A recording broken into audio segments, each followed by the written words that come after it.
Hello, all sentient beings, and welcome to the Transmissions Podcast, where we talk about all news, toys, and comic books related to the Transformers! Hello, everyone, and welcome to the Transmissions Podcast, the podcast where we talk about news, toys, and third-party things related to Transformers. Today, I will be... We didn't even discuss this. I guess I'm the host. Apparently. I'm Yoshi. Oh! I am here with Darryl. Hi, how's it going? The Cybertronian Beast. Say hi, Darryl. Hi, I did. Let's talk Transformers. And let's talk Transformers. Oh, wait, look who's joining us. We're a little short on things, so I guess we got a guest here. Hello, how's it going? I finally get to meet Russian Yoshi. Oh my god! It is my cousin, regular Yoshi. I have not seen you ever. How have you been? It has been many, many years, sir. It is wonderful to meet you. I've been very good. I have heard you on the show. You sound like somebody that knows me, that is me, just from another country. In Soviet Russia, Yoshi bitches you. I don't have a Q&A ready, Darryl. We have to be able to riff this. You cannot riff. I can riff. We can do this however you want. The hard way or the hardest way. This is... Burn butter. Why did Jeremy have to go to sleep?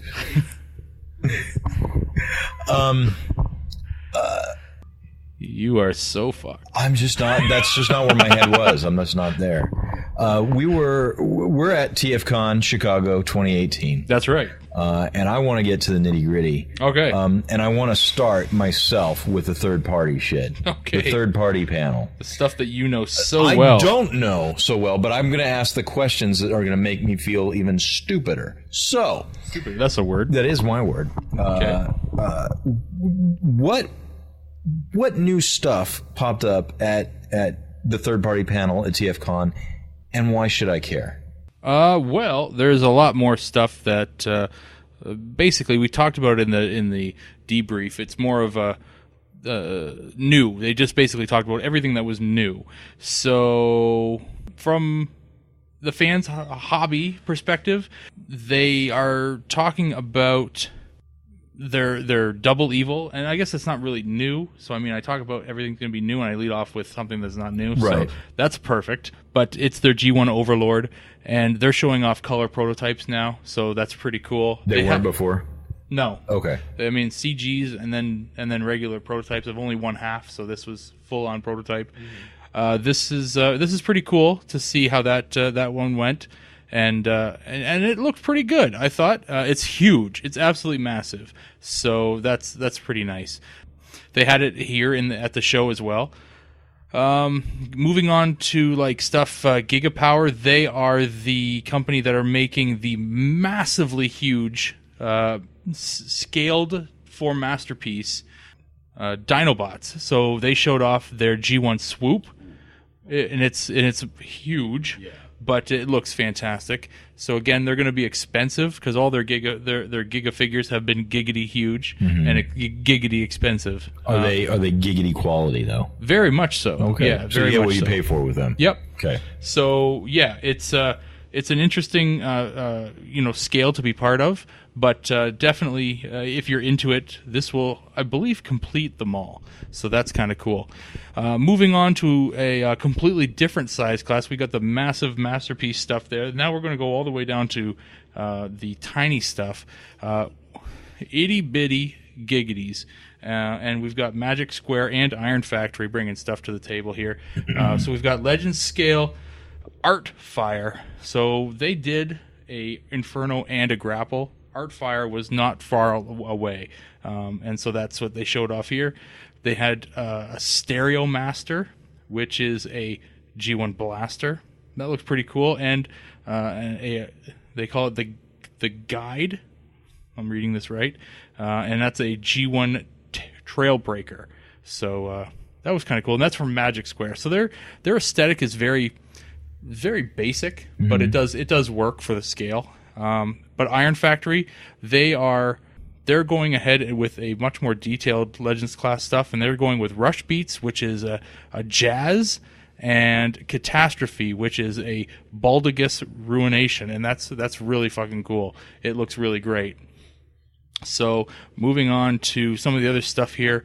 One of the things that was really kind of neat is to see the stuff from Mastermind Creations. Obviously, they're showing off the completed Magna and Inventa. That's the Skylinks. And, is that the one I saw on the table? Yeah. The prototypes? That's right. So they're the bottom half is for sale. It's already done, and it's a massive brick of a thing. Sergio picked one up, and it's essentially just a plastic brick. Has it got die cast in it? So there you go. It's got some metal in her too. But yeah, so the Inventa is the top half, and it's on its way. That thing is incredibly detailed. Yeah, I got a it looks good look at that thing today. So it looks really good. But then the other thing, the new part that they're showing us is their D-Zeph, and it's their Deathsaurus, and it's going to be another big figure, and it's going to be mighty expensive. But the subsidiary to Mastermind is Ocular Max, and they are moving ahead, and they showed off an updated animation, which I thought was really cool, for their Bruticus, and it is they've updated a figure, and I believe the figure they updated was their Brawl, so they kind of changed the way that he transforms. So in the animation and in the renders they showed off, he was all blacked out, which I thought was kind of funny. So they literally sent pictures of just a black blob. Yeah, so the animation was pretty cool. Then they've also got the Azalea Stealth, which is what ended up being the fourth prototype for the weekend. And then from Fans Toys, which everyone kind of loves making fun of, they showed the new figures from them. So Warpath is called Sheridan, and he looks really cool. And then they move into some more of their aerial bots, which was Silverbolt, Maverick and Goose for Silverbolt and Skydive. Jabber is their Blur, which looks great. Hunk as their Brawn figure, and Dune Rider, which is the actual name. I screwed it up in my tweet calling him Buggy, but he's their Beachcomber. And Road King is the first figure in their new Stunticon series for Motormaster, and he looks fabulous. And he's going to be MP10 scaled. So, and that was really cool. They described it and said that the trailer is fully workable into the transformation, and it won't parts form at all. So it's going to fully transform that. Okay, two questions. Yeah. With the pictures you saw, how back is that back kibble got? I don't know. We didn't see a lot of back shots, but yeah, the feet are the front of the truck, and the legs are trailer bits. I mean, this is kind of like the holy grail. It's cool. Is being able to figure out how to incorporate a trailer into the. It's pretty cool looking. It's pretty cool looking. We did get some pictures of it, and he does. He looks pretty cool. He's big, right? He's going to be big. Yeah. So, yeah.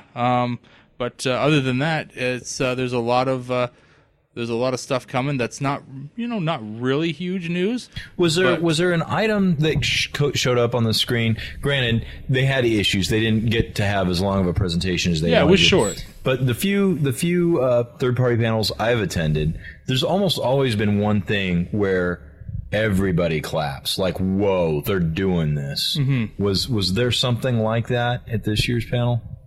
I don't think so. Okay. Yeah. All right. It was new stuff. Maybe but the Road King. Yeah. But I think that more just got a gasp out of everybody, but not really a clap. Gotcha. Okay. Yeah. Was there anything else from the panel? Not really, no. Okay. What about on the show floor? Did you see things that you hadn't seen before, or just it was nice to actually see something that you heard about? We've talked about it on the podcast, but that what are they calling it? The Galvatron that is can't remember the name for it. It's like the Rioter Galvatron. He essentially looks like IDW Galvatron. He was there, and he was awesome. And I really like that design. So seeing him in prototype in both robot and in his cannon mode was pretty awesome. Mm-hmm. And then there was that just out of pure shits and giggles, I enjoyed it. Was the the Autobot Spike that was in the display case. He was there, and it's a mess of a figure. It's supposed to be, though. Yeah, but it's supposed to be, and it doesn't transform, but it doesn't. It's not supposed to be, but it's just. Is it articulated? Yeah. Oh Okay. yeah. But it's like I said, it's just it's a monster because it's supposed to be. Yeah. Yeah, and I kind of dig it on its crappiness, but yeah, it's I enjoyed seeing it here. I didn't see that. I wish I had seen that. Yeah. I did get to fiddle with very briefly the Black RC exclusive. You did? Yes, I forget what it's called. Azalea. Yeah. I would for the 5 minutes I got to play with that thing, I was impressed with it. And I imagine if I was playing with the G1 colored one and not the black one, I would have bought it. Oh yeah. Yeah, okay. That's how impressed I was with it. From like the knees to the shins, it was like 3 pieces of die cast. Okay. So it had some weight to it, and I imagine it was die cast more for balance than anything else. Well, if the pattern follows anything like the last one has, it will the pink or the normal colored one will be next. So they've brought out the stealth one first as a test, and just because it's exclusive, they can do it.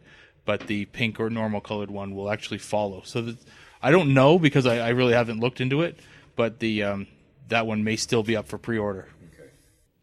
I saw, and I'm sure you did too, the Unicron head in the display case. I forget the company that was displaying it.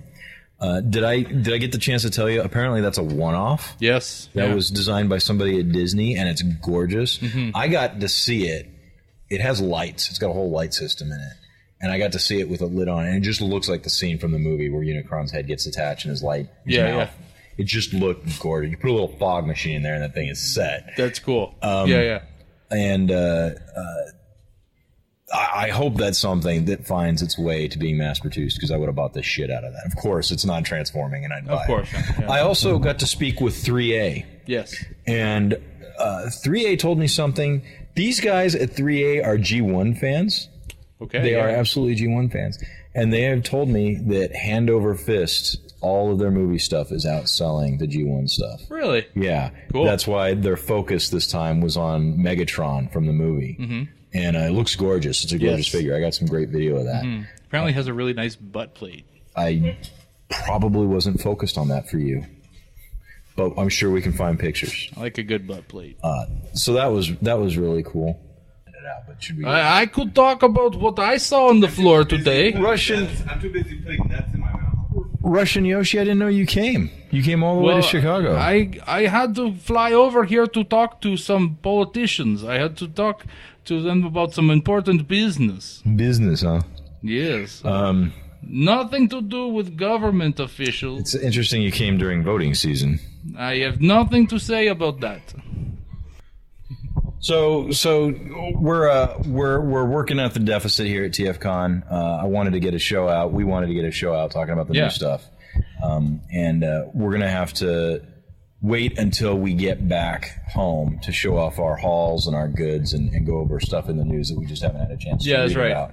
I'm excited about it because I picked up a lot of cool stuff. Yeah, I picked up something that I think kind of shocked everybody. Not in its rarity, but in its just why. I'm pleasantly surprised. Yeah, I am. Yeah, I'm pleased that you did it, and I'm happy that you paid as what you did. Yeah, it was the one thing I was coming for. Yeah.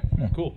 So, thank you guys for listening. Thank you for supporting us. A special thank you to the Donatreons and the donators for your money did help us not only throw a fantastic party with deep dish Chicago pizza for it's fabulous. For our donators, but the gear that we're able to use and that Jeremy is allowed to pretend to think he understands has helped us record and do video. And I personally hope you guys like all the video and the pictures we pumped out all week. We've been doing a lot of video. Yoshi's been really burning the midnight oil, getting it edited and thrown up. So yeah, definitely if you're enjoying that, let Yoshi know.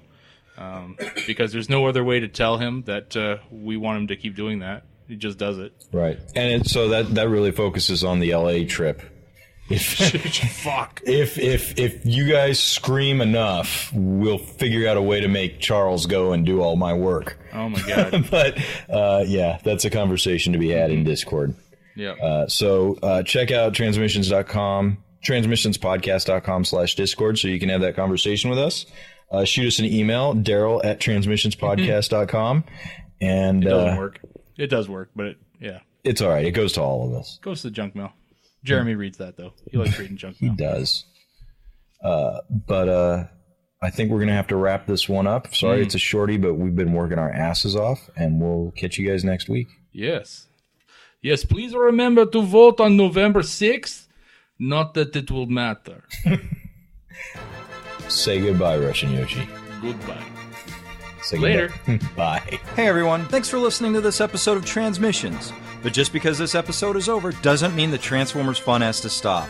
Join us and other Transformers fans on our Discord chat server by visiting transmissionspodcast.com/Discord. If you would like to learn more about how you could support the Transmissions Podcast, just visit transmissionspodcast.com/support.